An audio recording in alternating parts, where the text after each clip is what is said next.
have a Forgotten Guns video on this channel, but there have been some other forgotten states of Warzone. The eras of the game where weird and surprising items were the best option. I'm Ornery, and today we're taking a look at the entire history of forgotten metas in Warzone. These aren't the niche SMG that was meta for 2 days, but more so the super unorthodox guns and items that were broken or unironically useful for a period of time. The majority of entries on this list aren't even guns, but had bigger impacts on how the game was played. Whether they be forgotten because it was so long ago or so niche, or they're in the game and just get overlooked, they're fair game for this list.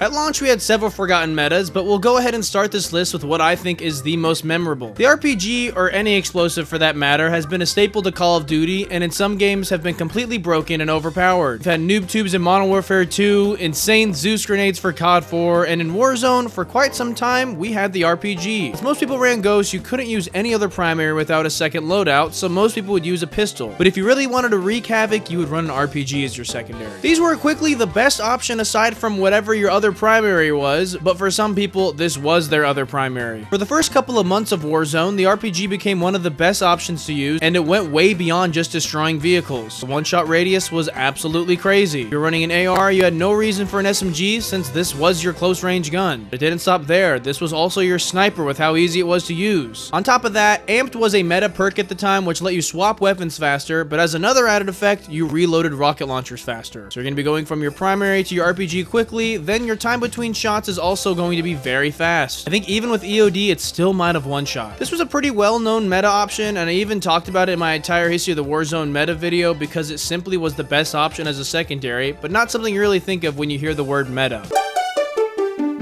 The tactical slot in Warzone is now dominated by smokes and stims, but once upon a time, the heartbeat sensor was the meta tactical, and for good reason. In Warzone 1, smokes were not near as good as they are today, and closer to launch, stims and movement were still undiscovered. This led most people to use the heartbeat sensor, which detected people up to 50 meters away at any level. This quickly became everyone's best friend when it came to rotations into buildings and whatnot. If you didn't have your loadout, that still wasn't a big deal because they were fairly common on the ground loot, and you could count on pretty much everyone in the lobby having one. Once Rebirth dropped, people quickly discovered stims were better for aggressive gameplay. As far as heartbeat sensors go today, we've seen a complete overhaul throughout the years. In Warzone 2, it now had a battery instead of infinite use, which was much needed. I think they also nerfed the distance alongside this change. And now in Warzone 3, it's reworked completely into a field upgrade with the same properties as the Warzone 2 heartbeat sensor. I think the heartbeat doesn't get used remotely as often as it used to, and I really don't know why. I think the only counter it has is Ghost, which only some people run, so you could still get some good use out of it. I know I definitely overlook the heartbeat when it comes to ground loot. I seriously never used this thing, but there's no denying that this was everybody's best friend once Warzone 1 launched. It was so dominant that people started to use Ghost instead of Overkill because you just knew people would find you on heartbeat no matter what. I actually included the launch Berthas in my glitches and exploit video, and that's because the Bertha was objectively the best vehicle in the game, and it wasn't even close. The most obvious reason was its durability. That's kind of like the whole idea going on here. The Berthas we have now are paper mache in comparison to the launch Berthas. Shooting at the driver back then was nearly impossible and was actually a waste of time because you would just give away your position and then you would get run over. And they were able to run you over because the handling on these things was no different than that of a four-wheeler. Easy turn radius, insane speed, crazy acceleration, near invincibility, and they also weren't rare whatsoever, making it an easy find on Verdansk. To further the durability, you and your squad could run several trophy systems to really make this thing invincible, and not that you even really needed it, but I've said it a handful of times on this channel, the amount of Berthas you would see in endgame shortly after the launch of Warzone was honestly insane. If you've been playing since launch, I know you've lost at least 3 endgames to Bertha abusers, and these final circles were absolutely chaotic. Shortly after launch, these were nerfed, and now they're at a very balanced state, but still one of the better vehicles in the game. This next one is cut from the same cloth as the RPG. C4 has been in most CODs and is usually a case of hit or miss, but with Modern Warfare 2019, it was a massive hit. It was an easy one-shot explosive just like the RPG, but what made it so dang good was that you could throw these just as far as you could throw a grenade, it felt like. It was one of the funniest things in all of Warzone and quickly became the best lethal to run. Once again, this is way before Resurgence or any other map than Verdansk at the time, so throwing knives weren't all that useful. And then if you compare these to Semtex or Frags, which you can throw just as far as them but deal way more damage, there's absolutely no reason to not use a C4. Same distance, just way more damage. On top of killing other players, it did what it's most intended to do best, and that's destroy vehicles. If anything was going to stop a launch Bertha dead in its tracks, it was the launch C4 with no question. With the super long throw distance, taking out a helicopter wasn't out of the question either. I think we've kind of seen a revival of C4 in Warzone 3 recently. They kind of buffed the throwing distance, but it is nothing close to the launch C4. It's happened to us several times, but melee weapons are far from meta, but they definitely have their moments where you wish you had them. Cali sticks, kadachis, combat knives, sickles, sledgehammer, or whatever it may be, there's always at least one lunatic in your lobby running this thing and probably find some success with it. Probably pairing this with a riot shield and stun grenades to make things a little bit easier, but the melee players are actually crazy. I'm not hating on anyone, nor do I think it's even overpowered. There's no denying that you can actually do pretty well if you have these things. I'm not really sure if the different melee weapons have different values, which when it comes to like which is better. I've never used these in any of my loadouts. I know they used to be way better than they are now. They've seen several nerfs over the years. So without a doubt, not in the meta conversation, nor do I think they ever have been, even though you can still kill people without them having a single chance. I will say I'm pretty sure you can use these in ranked Warzone, which I find a little cheesy, but other than that, more power to the melee players because that's the chaos we need in a battle royale. Also, 9 out of 10 times it's just a free kill anyways.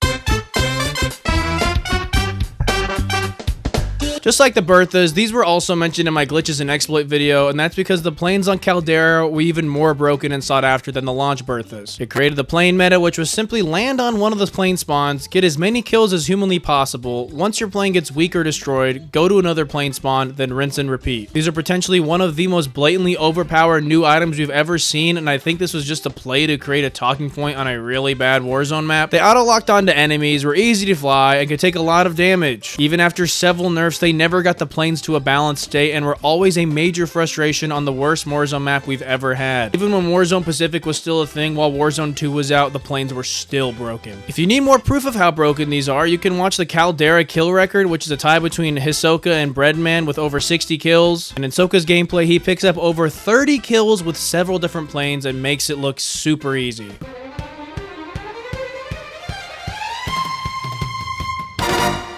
Crossbow is one of the most neglected weapons in all of Warzone, and I wasn't really sure if I should include it on this list because of how many different versions we've had, but I'll go ahead and talk about it briefly. It's gone through stages of being able to one-shot at any range, and other times being absolutely garbage. The Warzone 1 Crossbow actually had a state where if you hit a headshot with the explosive bolt, the initial impact would down your enemy, and then the explosion after the fact would finish them off, which is the only one-shot knock and thirst weapon we've ever seen, which I think is super cool. Then you have the Cold War Crossbow, which is the worst crossbow of all time. And in Warzone 2, we had just like an okay crossbow that really had no viability in Warzone. And now in Warzone 3, I think they buffed it to where it now does one shot, so that's kind of fun. It obviously comes with a major caveat of being extremely difficult to use, so whenever it hasn't been able to one shot, it's just totally useless. But overall, the crossbow usually is going to have some super hidden meta users that swear up and down by it.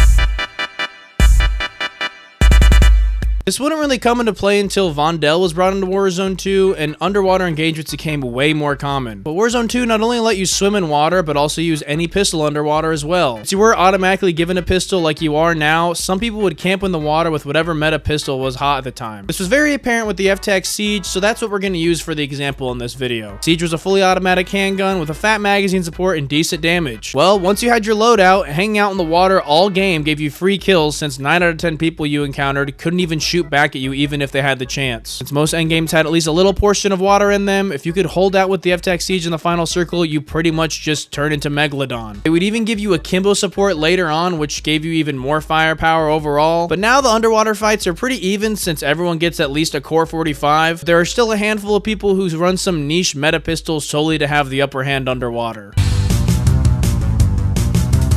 Okay, we all know that throwing knives have been the most dominant lethal ever since the C4 nerf, especially when you're talking about resurgence. Obviously, they're used for finishing your kills usually, but one aspect that they have that I think not near enough people utilize is the fact that no matter what gun you have equipped, as long as the throwing knife is in your lethal slot, you will have a 2-hit melee no matter what. I personally abuse the living hell out of this, and it gets me out of a lot of situations. Especially if you're a mouse and keyboard player like me, you can count on the throwing knife melee to outplay the close range aim assist, since a lot of the time you have no chance whatsoever. Maybe I'm wrong about this being underutilized, but I feel like I've gotten countless kills with the throwing knife melee and only been killed by it like 3 or 4 times in my whole entire Warzone career. I'm not even joking. To me, this is the best part about the throwing knife. Hitting the quick finishes, yes, are very important, especially in Resurgence. But having pocket Cali sticks at any given moment, no matter where you are, is way more valuable to me.